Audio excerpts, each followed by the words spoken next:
E aí, pessoas, como é que vocês estão?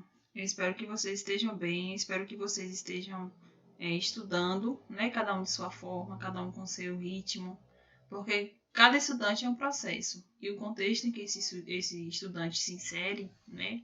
Esse contexto vai implicar na aprendizagem de vocês, tá bom? Eu peço desculpa pelo atraso do vídeo, porque essa semana foi muito corrida para mim, semana passada, porque eu tive alguns problemas na família, né? Problemas relacionados à doença mesmo, e aí eu tive que ter uma atenção maior para minha família. E eu tive que resolver também algumas coisas da UFRB, porque as aulas vão voltar. E a minha começa dia 15, amanhã, né? Para quem está assistindo esse vídeo hoje.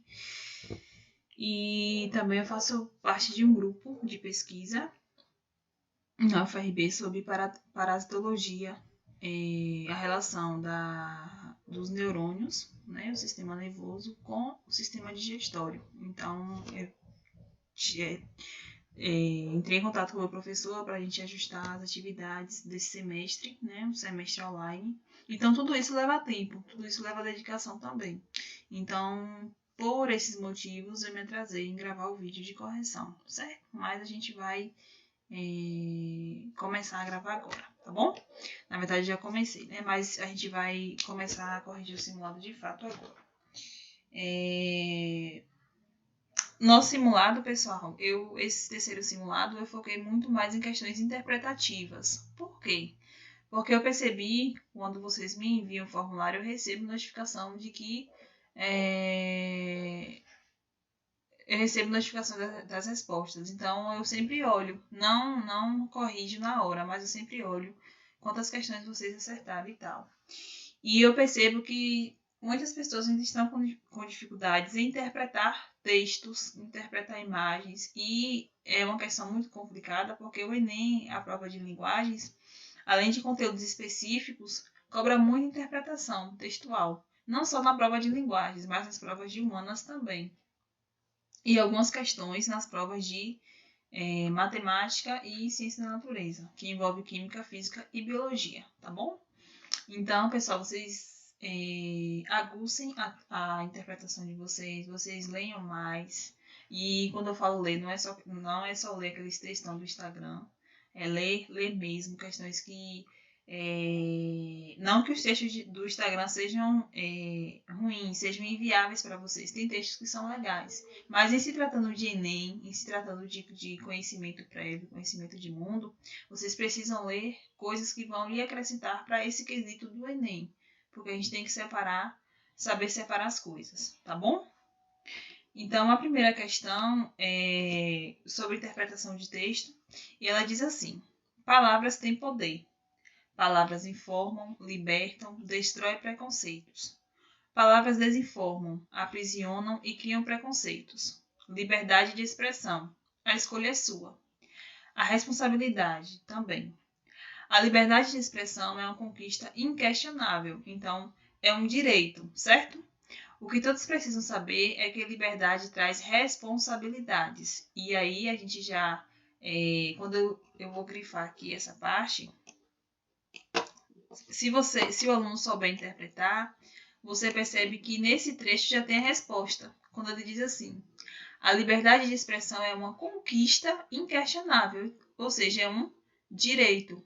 O que todos precisam saber é que liberdade, que é um direito, traz responsabilidades, ou seja, é um dever. Então, um direito implica e a gente também tem dever para exercer aquele direito, certo?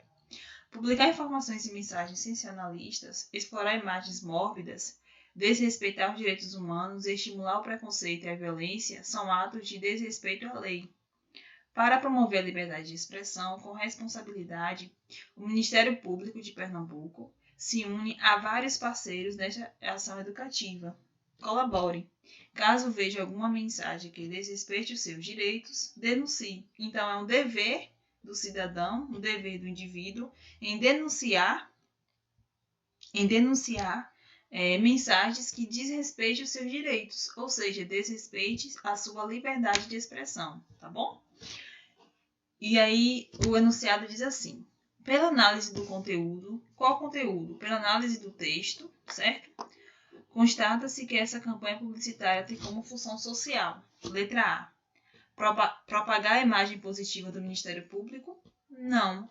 O Ministério Público, ele foi citado aqui nesse texto em parceria, né, com outras instituições nesta ação educativa, ou seja, saber usar a liberdade de expressão, que, querendo ou não, é um direito, é um dever do cidadão saber usar a liberdade de expressão, e esta, ou seja, a liberdade de expressão, é um direito conquistado pelas pessoas, tá bom? Então, a letra A não é a correta. E aí, a letra B diz assim: conscientizar a população para que direitos implicam deveres. Essa é a resposta. Por quê? Porque como eu grifei aqui, a liberdade de expressão é uma conquista inquestionável, ou seja, é um direito. O que todos precisam saber é que a liberdade traz responsabilidades, ou seja, para a gente exercer esse direito, implica a gente também consolidar alguns deveres, certo? Coibir violações de direitos humanos no meio de comunicação? Não, porque aqui ele está dando a sugestão da gente denunciar, tá bom? Divulgar políticas sociais que combatem intolerância e preconceito? Também não. Instruir as pessoas sobre a forma correta de expressão nas redes sociais? Também não. Ele não dá uma instrução, ele só fala que para a gente exercer nossos direitos, a gente também tem que aplicar alguns deveres, tá bom? Então, a letra correta da primeira questão é a letra B. A segunda questão é uma questão também interpretativa. A gente vê uma imagem com a linguagem mista, certo? Para quem não lembra, a linguagem mista é uma linguagem que compõe a linguagem verbal, ou seja, uma linguagem apresentada por textos, e uma linguagem não verbal, que é uma linguagem apresentada somente por imagens. Mas se você tem os dois, a gente chama de linguagem mista, certo? Fiquei com a primeira questão na cabeça. Diz assim: caos na saúde pública. E aí a gente tem um enfermeiro aqui que ele diz assim: a maca aqui do hospital é igual ao coração de mãe, sempre cabe mais um. Então, você percebe que ele fez uma ironia em relação ao descaso na saúde pública, certo? E você, como eu falei na outra correção, ou não sei se foi numa correção de atividade, a gente tem que olhar os mínimos detalhes da imagem. Então, você percebe que o semblante dos pacientes não é muito viável, né? Não está muito feliz. Então, podem existir questões, e aí o Enem tem muito disso, de colocar a felicidade dos pacientes, o bem-estar do paciente. Então, só pela imagem, né, só pela imagem de espanto que a gente está vendo aqui também, a gente percebe que não existe felicidade nenhuma, certo? Então, de cara, só analisando o rosto dos pacientes, a gente já dá para ver que a alternativa não é a correta, né? E se referindo a esse bem-estar. Então, aqui ele faz a ironia, tá bom? Em relação à precariedade do sistema de saúde. E além da ironia, quando ele diz assim: a maca aqui do hospital é igual ao coração de mãe, sempre cabe mais um. Ele está fazendo uma comparação, né, com o espaço da maca com o espaço do coração de uma mãe, que é um coração grande, entre aspas, né, que cabe sempre mais um. E aí a gente vai entrar eu vou dar um adendo bem interessante, que quando a gente existem dois tipos de linguagem que promove a comparação. A primeira é a comparação, né? E se ele dissesse assim: a maca aqui do hospital é como um coração de mãe, sempre cabe mais um, seria uma figura de linguagem comparativa. Só que quando ele diz assim: a maca aqui do hospital é igual ao coração de mãe, sempre cabe mais um, ele está fazendo uma metáfora. Por que, Malu, uma metáfora? É uma comparação implícita, ou seja, ele não usa a palavra como, tá bom? Ele não usa a palavra comparativa como. Então, toda vez que vocês verem uma frase com um tom comparativo, mas que não tem a palavra como, é uma metáfora, porque a metáfora é uma comparação implícita, certo? E essa comparação implícita, obviamente, torna a comparação invisível, certo? Então, você tem que saber utilizar essas figuras de linguagem, tá bom? No enunciado diz assim: as charges, assim como muitos anúncios publicitários, fazem uso de recursos linguísticos que buscam chamar a atenção do leitor, seja para determinado assunto, produto, serviço, etc. Nessa charge, a fala do enfermeiro carrega uma linguagem em tom conotativo ao expressar a ideia de lotação, traz uma quebra de expectativa, já que o paciente esperava ouvir que não poderia estar ali, representa uma crítica àqueles que são favorecidos pelo sistema particular de saúde, denuncia atos falhos dos médicos quanto ao tratamento de doentes e enfermos, aponta um tom de informalidade na não adequada à situação representada. Então, a gente, como eu falei para vocês na primeira correção simulada, a gente tem que trabalhar com eliminação de alternativas, certo? E isso vai ocasionar uma maior probabilidade de vocês acertarem as questões. Então, a gente analisando a imagem, eu vou diminuir aqui para ficar... Não, aqui. Analisando essa imagem, a gente percebe que não existe um médico, não existe 2 profissionais de saúde aqui nessa imagem. Então, a gente já pode descartar essa letra D, certo? Já pode descartar essa letra D. Aponta um tom de informalidade não adequado à situação representada. Então, a gente vê que aqui não existe nenhum erro gramatical, não foge da língua formal, certo? Então, a gente também já pode descartar essa letra E. Representa uma crítica àqueles que são favorecidos pelo sistema de saúde, já que a gente não tem nenhum discurso relacionado à desigualdade social, à desigualdade econômica. Então, a gente também já pode descartar essa letra C, tá bom? E a letra B diz assim: traz uma quebra de expectativa, já que o paciente esperava ouvir que não poderia estar ali. Não, a gente não tem como responder essa questão porque o paciente não diz nada, somente o enfermeiro. E a letra A, que é a resposta correta, diz assim, deixa eu ver o que eu fiz aqui.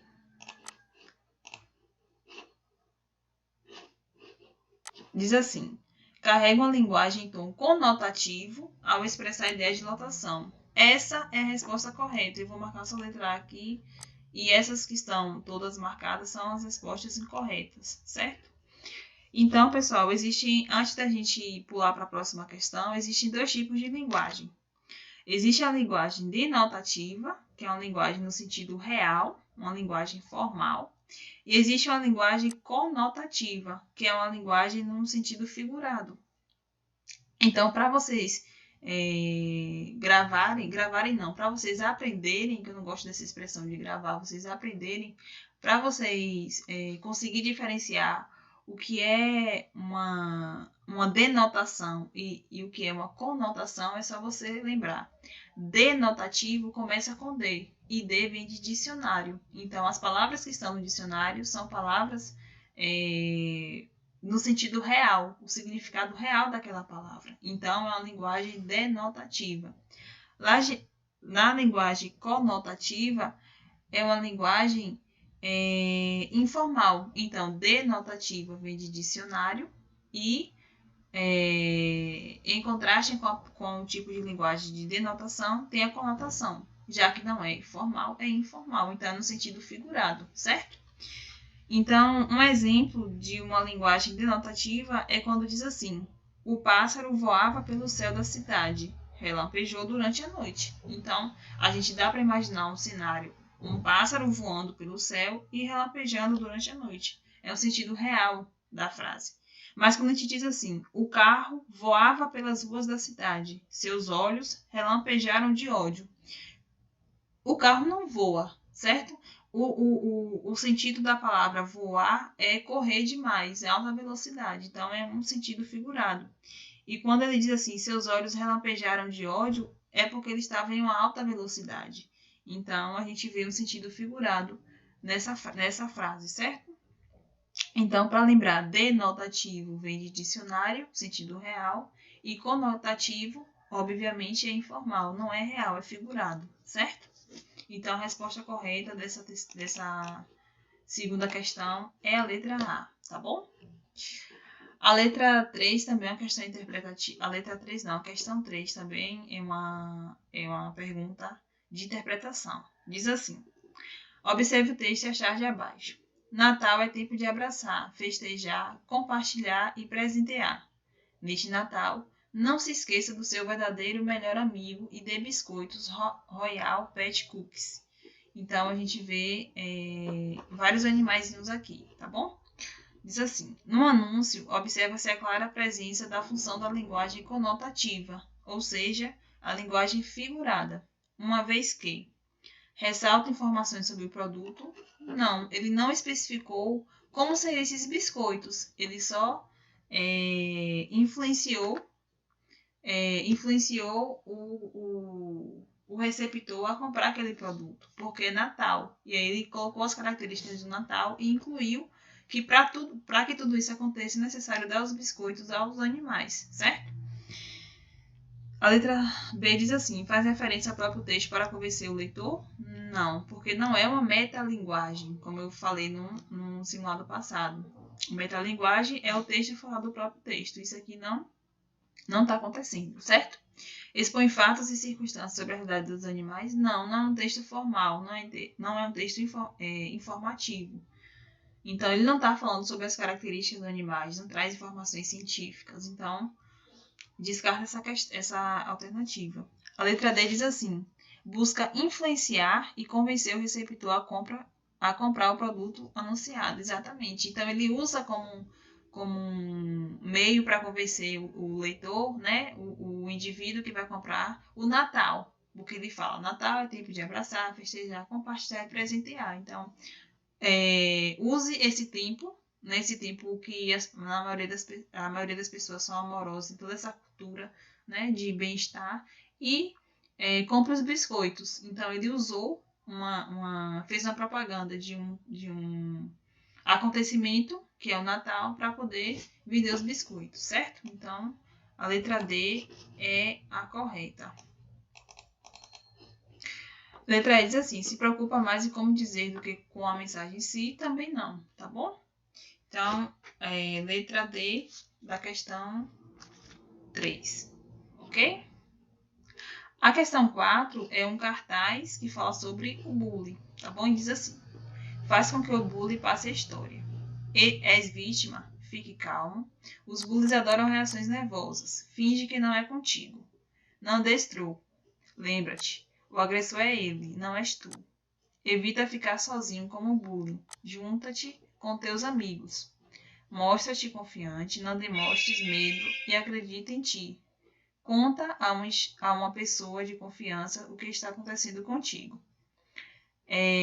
Conheces alguma vítima? Conheces alguma vítima? Nunca deixes o teu amigo sozinho. Assim farás com que ele se sinta seguro. Ajuda-o a contar a alguém de confiança o que se passa.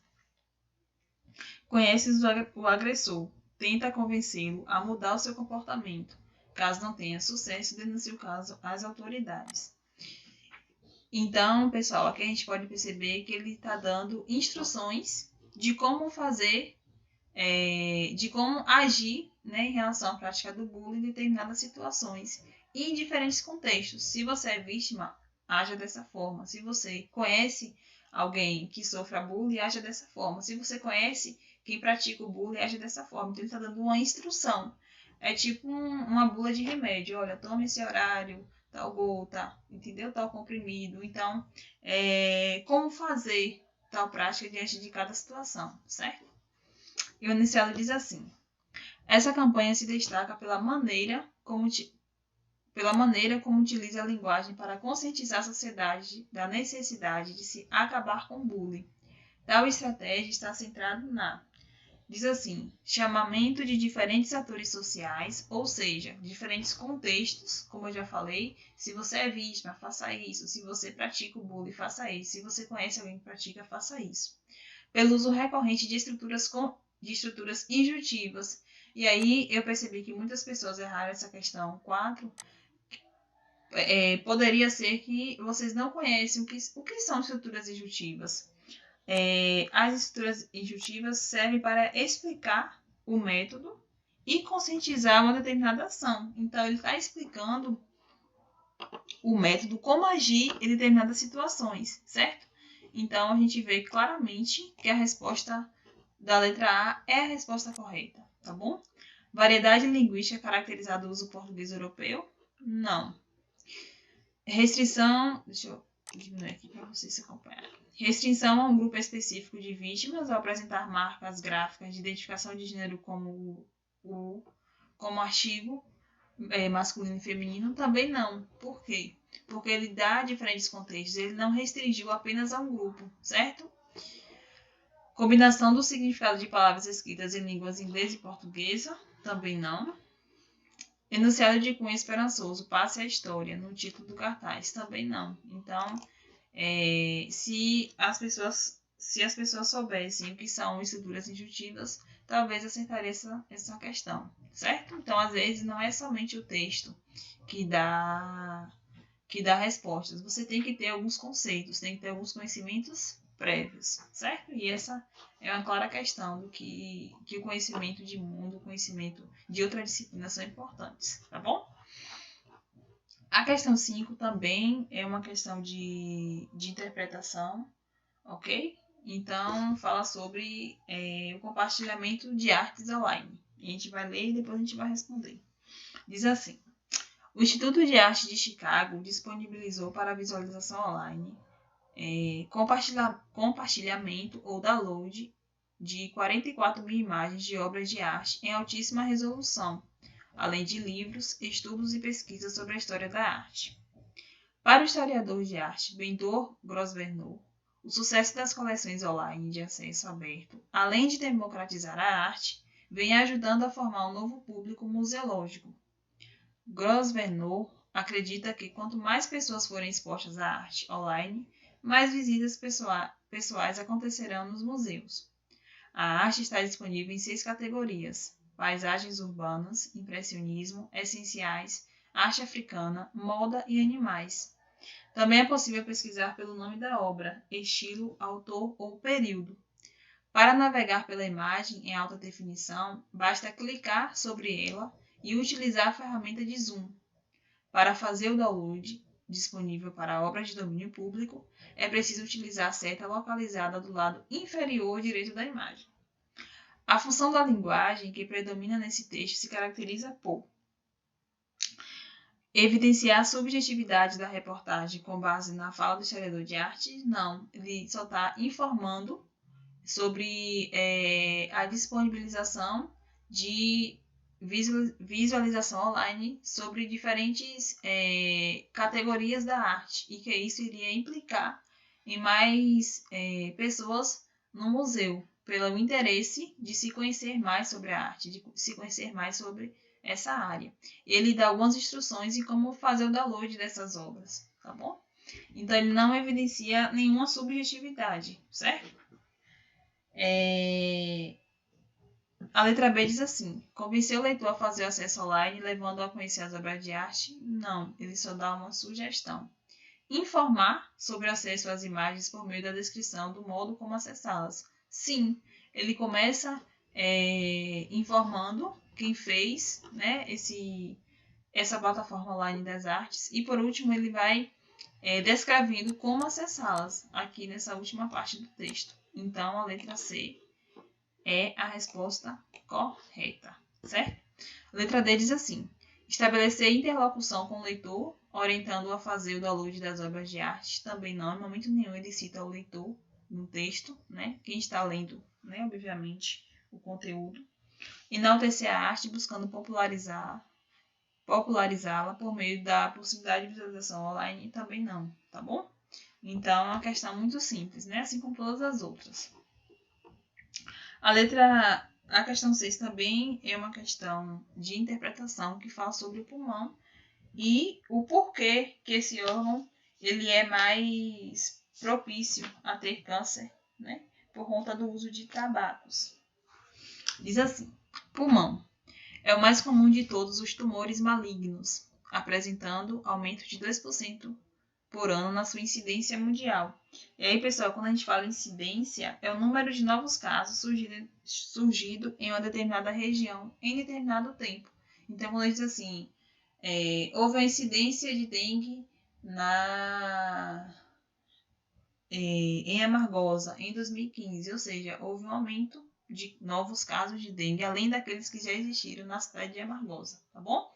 Quem vai fazer enfermagem, medicina, disciplinas, fisioterapia na área da saúde, quando vocês forem pegar epidemiologia aplicada à saúde, vocês vão aprender esses termos epidemiológicos, certo? Incidência, prevalência, e é muito interessante para quem se interessa, né, por dados estatísticos, ou seja, a questão quantitativa da determinada situação em relação à situação da saúde, certo? Vamos seguir. A última estimativa mundial apontou a incidência de 1,8 milhão de casos novos de câncer de pulmão para o ano de 2012, sendo 1,24 milhão em homens e 583 mil em mulheres. Em 90% dos casos diagnosticados, o câncer de pulmão está associado ao consumo de derivados de tabaco. No Brasil, foi responsável por 22.424 mortes em 2001. Altamente letal, a sobrevida média cumulativa total em 5 anos varia entre 13% e 21% em países desenvolvidos e entre 7% e 10% nos países em desenvolvimento. No final do século XX, o câncer de pulmão se tornou uma das principais causas de morte evitáveis. Atenção! A informação existente neste portal pretende apoiar e não substituir a consulta médica. Procure sempre a avaliação pessoal com o médico de sua confiança. Então, aqui também, pessoal, ele está alertando para que existem pessoas que pensam que o Google é médico, né? Então, a gente tem muito que evitar, porque existem informações no Google que não são confiáveis, não são verdadeiras. Então, existem pessoas que se baseiam somente nessa plataforma e que isso é errado. Se você sentir alguma coisa, se estiverem doentes, procurem um médico, procurem um hospital e não a internet, certo? O enunciado diz assim: textos podem ser fonte de informação e cultura, de entretenimento, cada qual com um objetivo pré-determinado. E aí a gente entra com as funções da linguagem. Cada texto possui a função da linguagem. Aqui está informando sobre algo, então é um texto informativo, certo? O texto retirado do site do INCA, que é o Instituto Nacional do Câncer, traz informações sobre o câncer do pulmão, objetivando conquistar a confiança dos leitores para que se mobilizem em busca de novos recursos para auxiliar na cura. Não, a gente nem já descarta essa questão, não tem nada a ver. Incitar o leitor a adotar práticas e hábitos saudáveis, especialmente quanto ao consumo de tabaco na vida adulta? Não, porque em momento nenhum o texto fala sobre questões de prática de exercícios e tudo mais, alimentação saudável, então não está falando sobre hábitos saudáveis, certo? Letra C. Conscientizar a população quanto ao elevado e preocupante índice de pessoas com câncer de pulmão, já que muitas vezes pode ser evitado. Sim, porque ele já começa apresentando os dados, né? Os dados em relação à população geral e os dados em relação aos sexos, tá bom? Então, letra C, que é a resposta correta. Vamos ler as outras para ver o que está errado. Levar os consumidores de tabaco a adotar hábitos mais seguros para a saúde, inclusive marcar consultas médicas com mais frequência. Não. Esse aviso aqui é em relação a não substituir a consulta médica pela internet. Então, ele não está dizendo que é para as pessoas todo dia ir para o médico, ter uma frequência, né? De consultas, mas é sempre quando se sentir mal, procurar o médico na internet, certo? Mostrar à sociedade a influência que as fábricas de tabaco têm em países mais desenvolvidos, cuja sobrevida média está acima dos 13%. Também não, tá bom? Então, a letra correta é a letra C.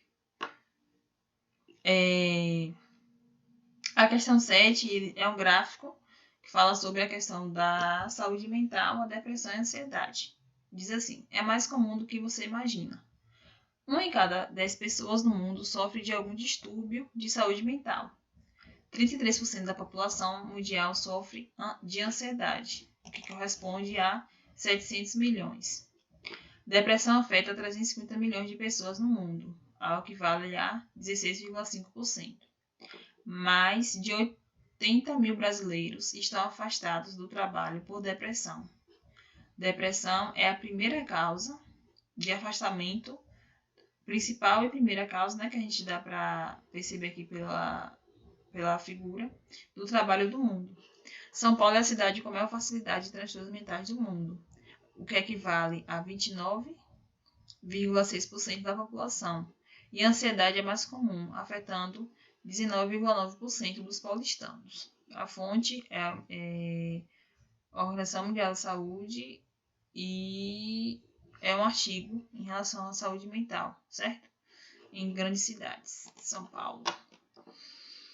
Diz assim: o gráfico apresentado traz alguns dados acerca da ocorrência da ansiedade e depressão. A respeito das imagens,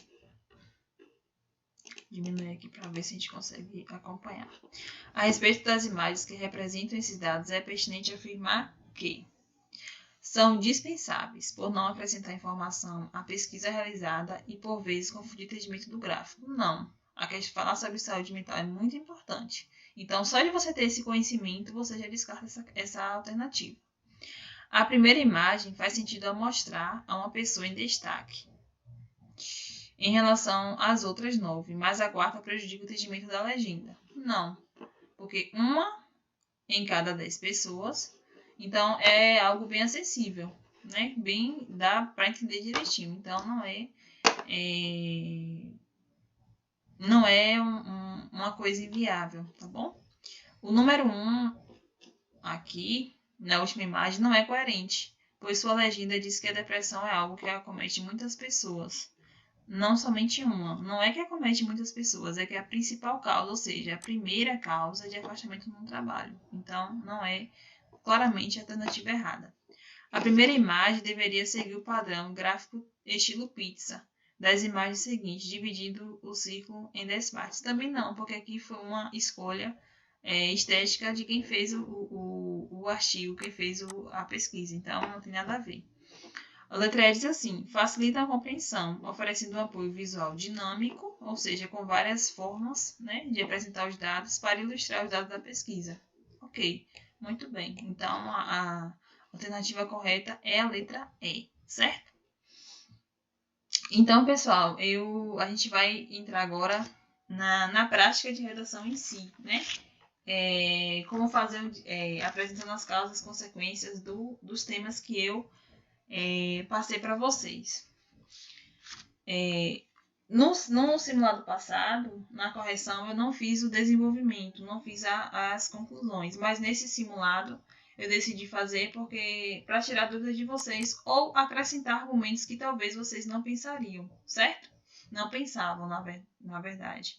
Então, para ficar mais fácil para vocês, tá bom?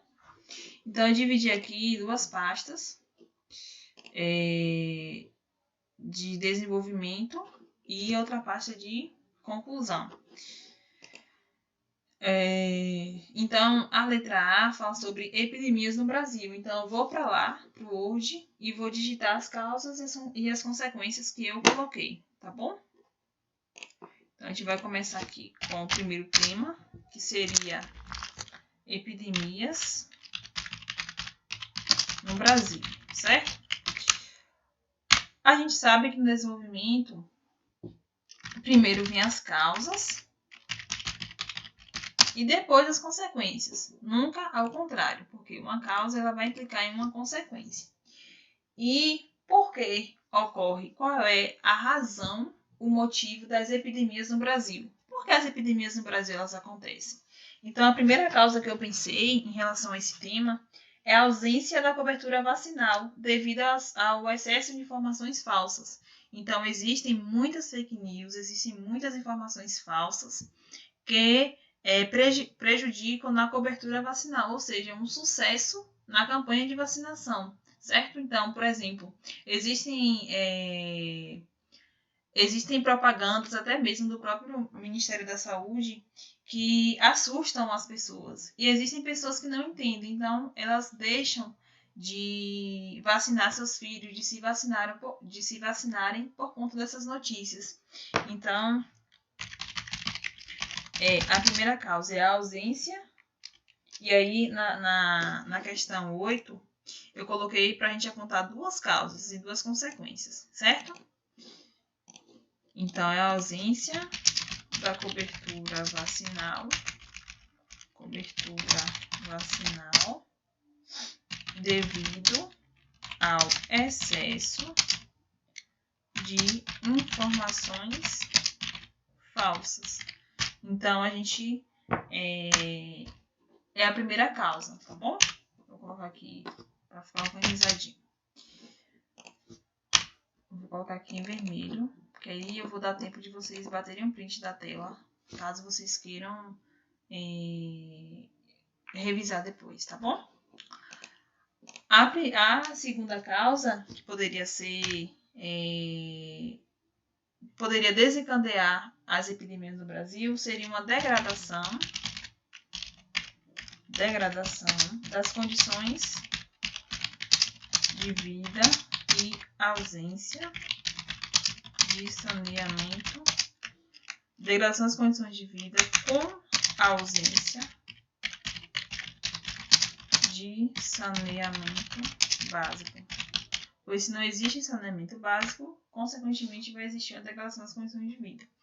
Então, essas foram duas causas que eu pensei em relação às epidemias no Brasil. Por que as epidemias voltam? Qual é o motivo desse tema? A ausência da cobertura vacinal e degradação das condições de vida com ausência de saneamento básico, certo? E as consequências, Malu? O que é que você pensou? Consequências. Eu pensei em se existe uma epidemia, se muitas pessoas estão doentes em determinada região, ocorre uma superlotação do Sistema Único de Saúde. E aí, se referindo ao nosso lindo SUS, certo? SUS. Por que, Malu, você não colocou outros sistemas de saúde de outros países? Porque o tema único. Porque o tema é no Brasil, não é no mundo. Então tem que se atentar em relação a isso também. Qual é a sua segunda consequência? Impacto na economia. Se existe epidemia, existem mais pessoas doentes e, consequentemente, existe uma quebra, né, na economia daquela região, daquela população, certo? O segundo tema...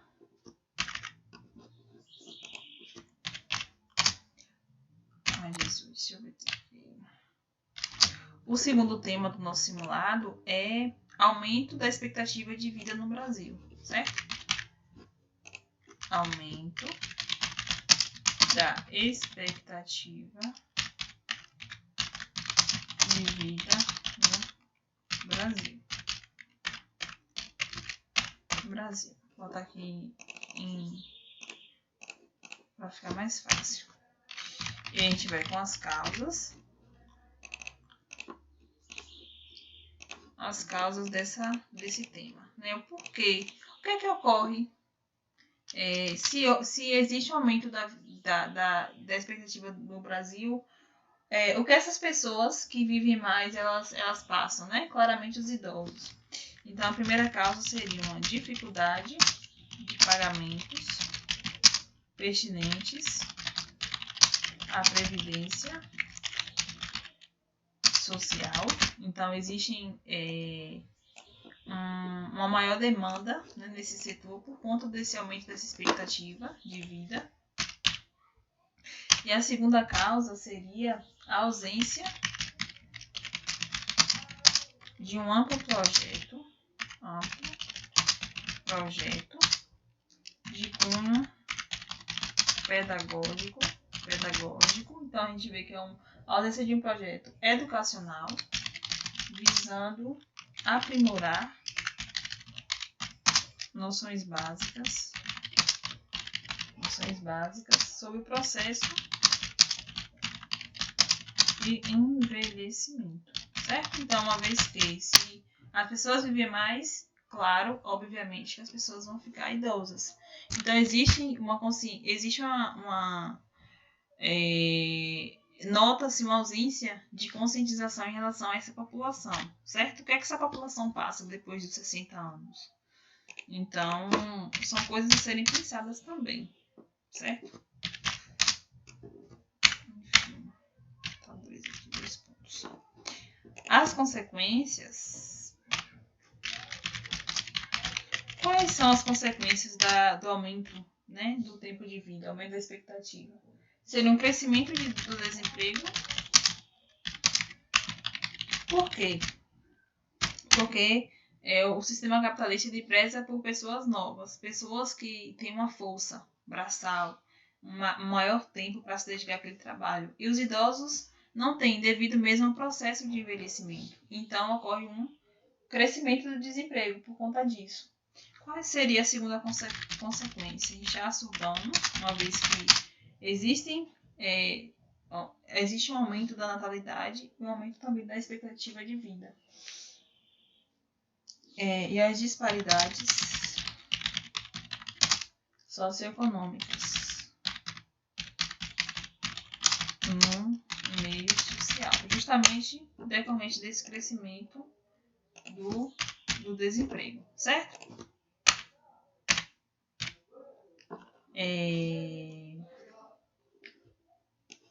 Vou diminuir aqui esse tamanho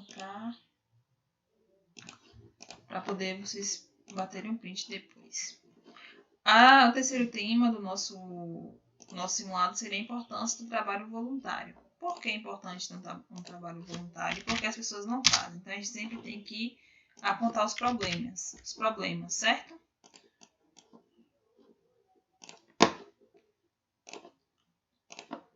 A importância do trabalho voluntário.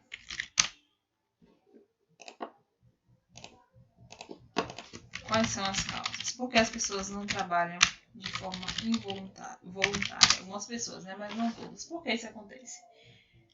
A primeira causa seria uma existência de ótica capitalista, globalizada e individualista, certo? E quando a gente fala em questão de individualismo, quando a gente fala em relação a essa sociedade globalizada, eu indico vocês dois autores, né? Dois gênios das ciências humanas que eu gosto muito. O primeiro é o geógrafo, que é o Milton Santos, né? E aí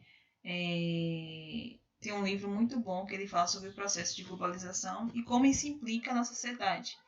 E o segundo sociólogo é o polonês, né, Zygmunt Bauman, que fala justamente sobre essa modernidade líquida, esse individualismo entre as pessoas.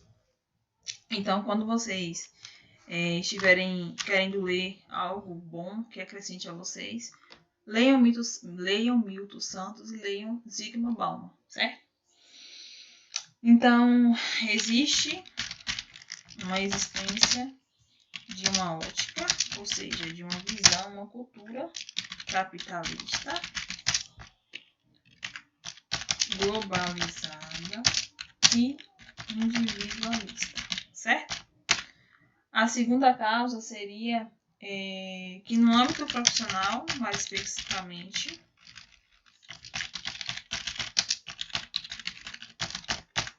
no âmbito profissional, é notável que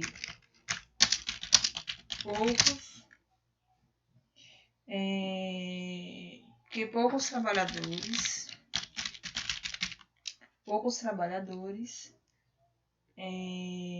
se dedicam seu tempo livre para ajudar outras pessoas,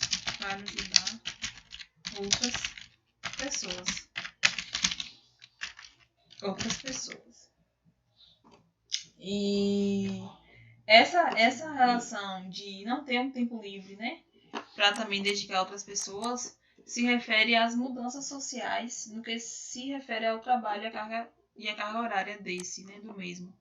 Então, houve uma mudança trabalhista, houve uma mudança em relação ao tempo de trabalho, tá bom? Quais as consequências disso, Malu? Primeira consequência que eu pensei seria uma diminuição da consolidação de relações interpessoais, ou seja, entre diferentes pessoas harmoniosas. Então, não existem poucas relações em que as pessoas ajudam umas às outras, certo? Por causa dessa mudança social, ok? Deixa eu diminuir aqui para ficar na mesma folha para vocês. Quem quiser depois, pessoal, não conseguir bater print, eu vou enviar essa. Na verdade, vou fazer assim, vou enviar esse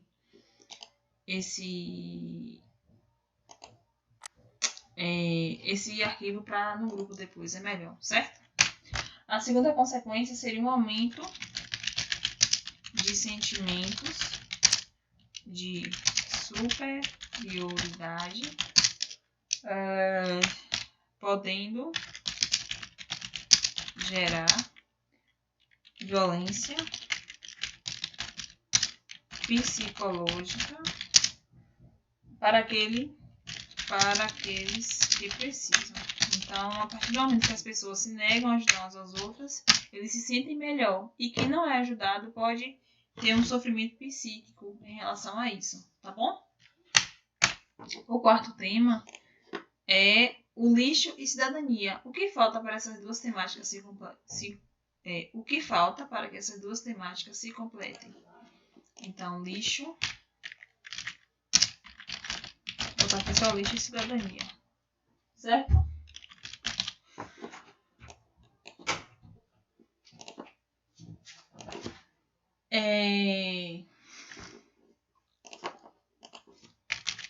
A primeira causa que a gente poderia citar seria a visão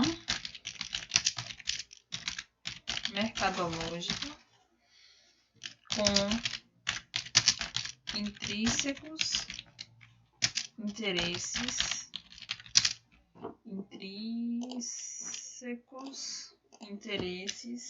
econômicos das empresas multinacionais.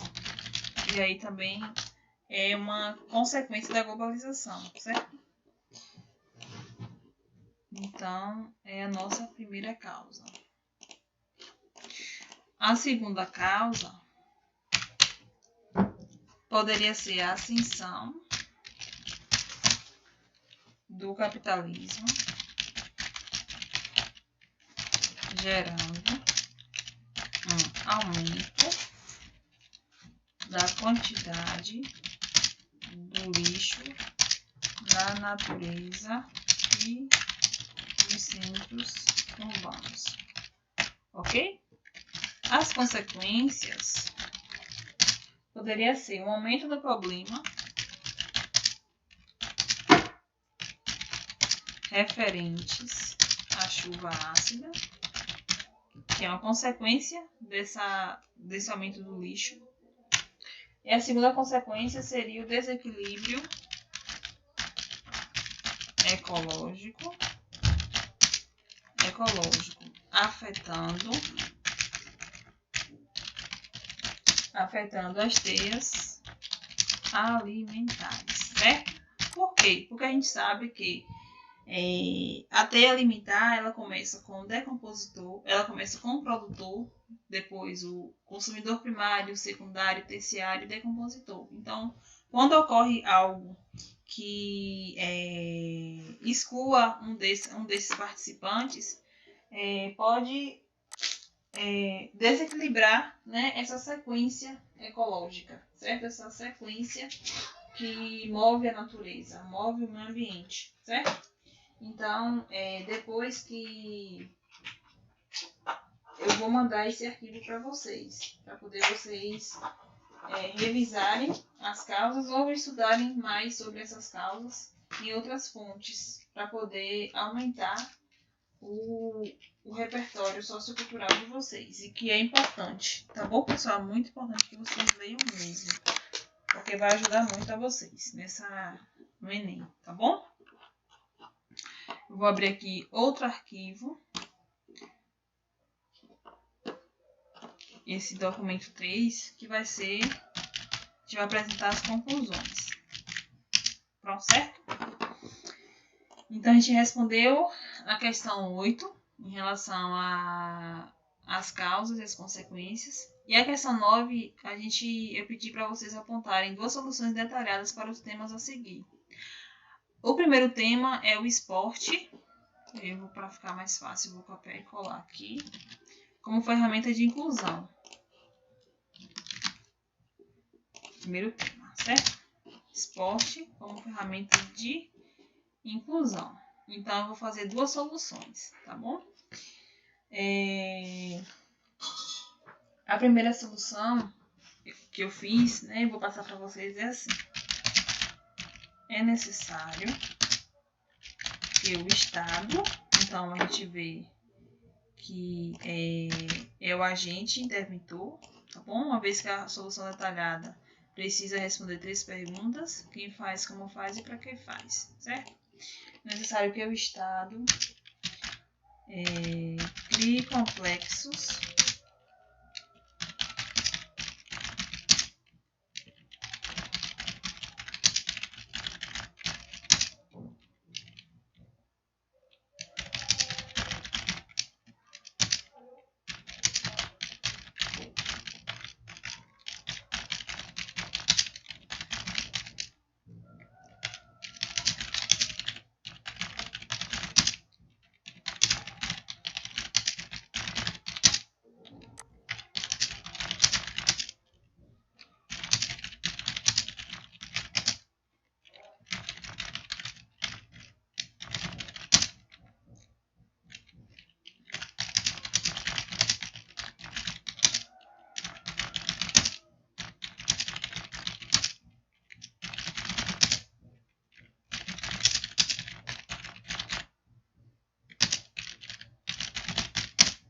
certo?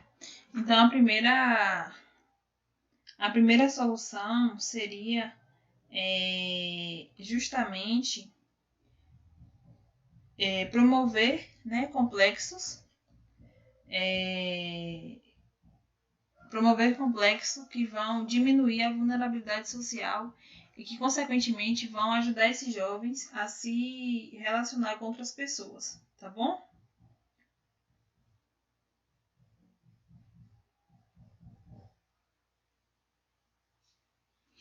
Então, pessoal, o agente interventor é o Estado, certo? Quem faz? Como faz, na verdade? Quem faz é o Estado, como faz? Criar complexos com várias modalidades esportivas em bairros de vulnerabilidade social, com profissionais de educação física. Para quê? Para que os jovens possam aprender de forma lúdica acerca das regras sociais para o bem-estar público. Então, essa solução está detalhada. A segunda solução desse primeiro tema seria: é preciso que o Ministério da Economia incentivem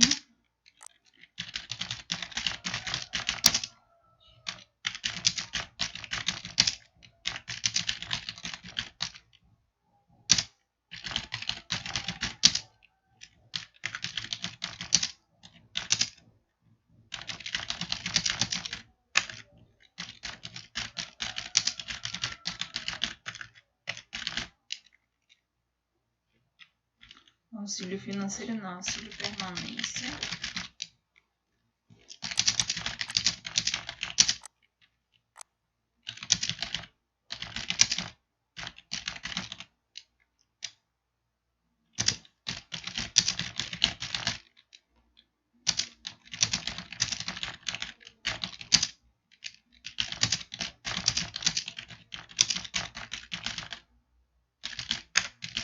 Certo, pessoal? Quem faz? O Ministério da Economia, certo? Como faz? Incentivar financeiramente os atletas em formação, promovendo bolsa de estudos e auxílio permanência. Para quê? Com qual finalidade? A fim de que os futuros atletas não abandonem suas carreiras por falta de poder aquisitivo, certo? Aqui depois eu mando para vocês. Vou colocar aqui letra A e letra B, certo? Para ficar organizado. O segundo tema seria ciberatonimato e suas consequências, ou seja, pessoas anônimas que aprontam na internet, certo? Que propagam ódio e tudo que vocês possam imaginar. Só um minuto. Desculpa, pessoal.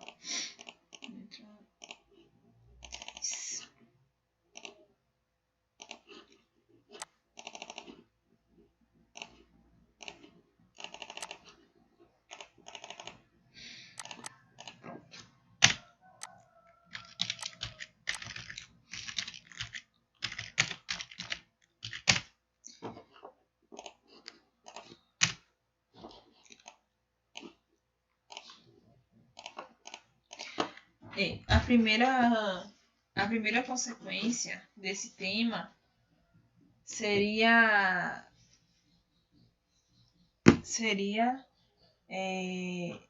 eu vou escrever aqui e depois eu discuto com vocês.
Certo?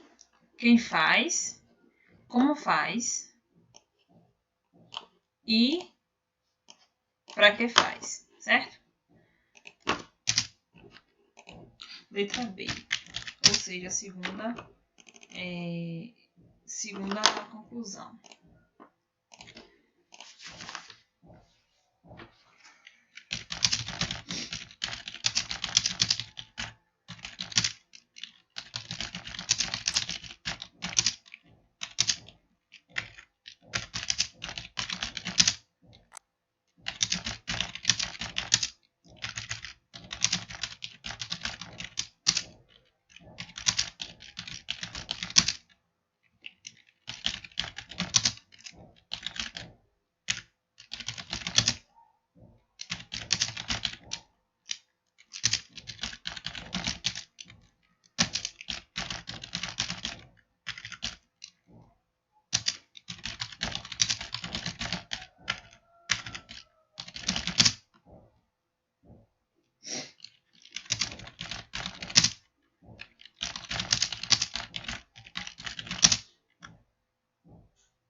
Então, pessoal, quem faz, como faz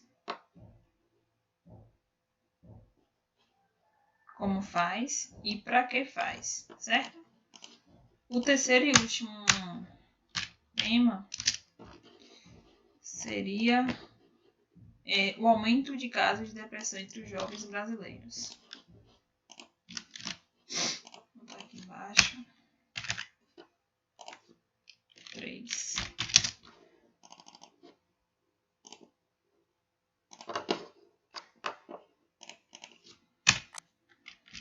Letra A, primeira conclusão, seria: é necessário que as instituições de ensino fundamentais e superiores adotem o modelo pedagógico proposto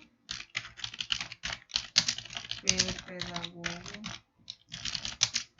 Paulo Freire. Gente, leiam Paulo Freire, leiam esse modelo pedagógico que ele defende de uma educação politizadora,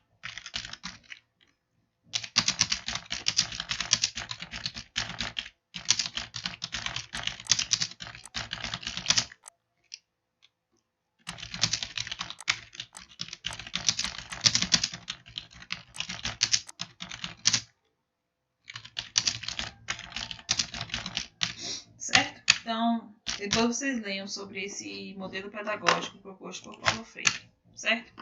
Tenho certeza que vocês vão amar, assim como eu amo. Quem faz? Instituições de ensino fundamentais e superiores. Como faz? Adotar o modelo pedagógico proposto pelo pedagogo Paulo Freire de uma educação politizadora. Com qual finalidade? Formar indivíduos conscientes e críticos dos impactos que a depressão causa no meio social, certo? A letra B, é preciso que o Ministério da Saúde, em conjunto com líderes comunitários, invistam em palestras educativas com médicos e psicólogos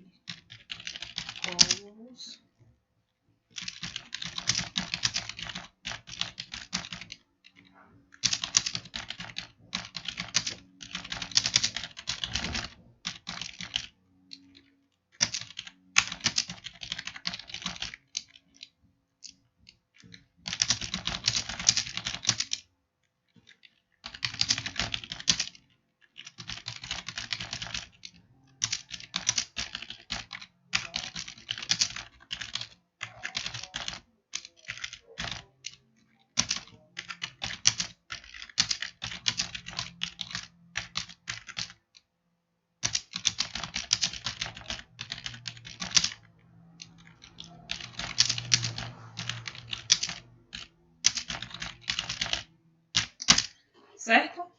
É preciso que o Ministério da Saúde, em conjunto com líderes comunitários, ou seja, quem faz, certo? Como faz? Investir em palestras educativas com médicos e psicólogos acerca das estratégias e cuidados para a identificação da depressão. Para quê? Para que haja um maior conhecimento da população pertinente à doença, a qual contribuirá para o sucesso do tratamento, certo? Então, precisam ser conclusões detalhadas, tá bom, pessoal? Depois eu passo esses arquivos para vocês. Então, voltando para nosso simulado, a 10ª questão, eu peço para vocês apontarem o tópico frasal, ou seja, a ideia resumida de cada parágrafo, certo? A ideia central de cada parágrafo. O parágrafo 1 diz assim: primeiramente, é importante ressaltar que a liberdade de acomodação influencia diretamente o turismo e a natureza, uma vez que é um pensamento ideológico de que o dinheiro resolve tudo. Então, de acordo com o site G1, mais de 113 toneladas de lixo fora do lugar são removidos por ano de cada praia. Logo, a acomodação e o apostamento de direitos acabam invadindo a natureza, notando-se que o dinheiro não resolve tudo e o meio ambiente se degrada cada vez mais, afetando o turismo. Então, a gente percebe que o tópico frasal desse parágrafo 1 é justamente esse início da frase, porque ele fala que a liberdade de acomodação influencia diretamente o turismo e a natureza, uma vez que há um pensamento ideológico de que o dinheiro resolve tudo. A partir disso, ele está exemplificando esse tópico frasal, e aí ele vai reafirmar esse tópico frasal, quando ele diz assim, notando-se que o dinheiro não resolve tudo, e o meio ambiente se degrada cada vez mais. Então, ele usou o método de exemplificação, ou seja, apresenta o tópico frasal e vai exemplificando, colocando exemplos e explicando sobre o tópico frasal, certo? Então, essa primeira parte aqui do texto seria o nosso primeiro tópico frasal, a nossa primeira ideia central. O parágrafo 2 diz assim: em primeiro lugar, destaca-se o excesso de poder como um impulsionador do problema, fazendo com que o indivíduo passe a exercer determinados atos além da sua competência. Aqui também seria o nosso segundo tópico frasal, e ele vai exemplificar mais sobre essa questão do excesso de poder, tá bom? Ele diz assim: de acordo com o filósofo francês Barão de Montesquieu, todos os homens com poder são tentados a abusar. Sendo assim, o agente público passa a atuar contrariamente ao interesse de todos, desviando-se de sua real finalidade.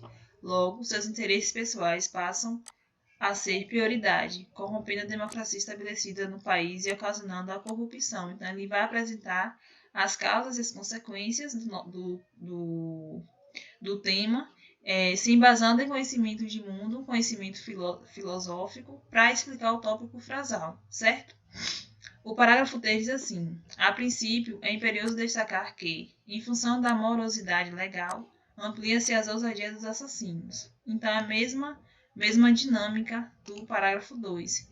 Ele usa um tópico frasal para resumir a ideia central e vai explicando com conhecimentos sociológicos, com conhecimentos filosóficos e vão apresentar as causas posteriormente. Então, ele diz assim: segundo Michel Foucault, o dever do Estado é administrar a disposição certa das coisas pela manutenção do bem-estar social. Todavia, observa-se a omissão dessa tarefa estatal pela falha da justiça feminina. Então, aqui já é a nossa primeira causa. Consequentemente, se eleva a audácia dos agressores, conforme o mapa da violência. O Brasil é o quinto país que mais mata mulheres no mundo. Desse modo, é inegável que a rejeição a uma penalidade severa deve ser desconstruída, sob a pena de continuidade e do aumento do feminicídio brasileiro. Certo? Então, essas partes que estão em amarelo são os nossos tópicos frasais, ou seja, nossas ideias centrais do texto. Tá bom, pessoal? Eu espero que vocês tenham gostado da correção do simulado. Foi uma correção bem completa e vai ficar um pouco grandinha, mas vai valer a pena, certo? Um beijo.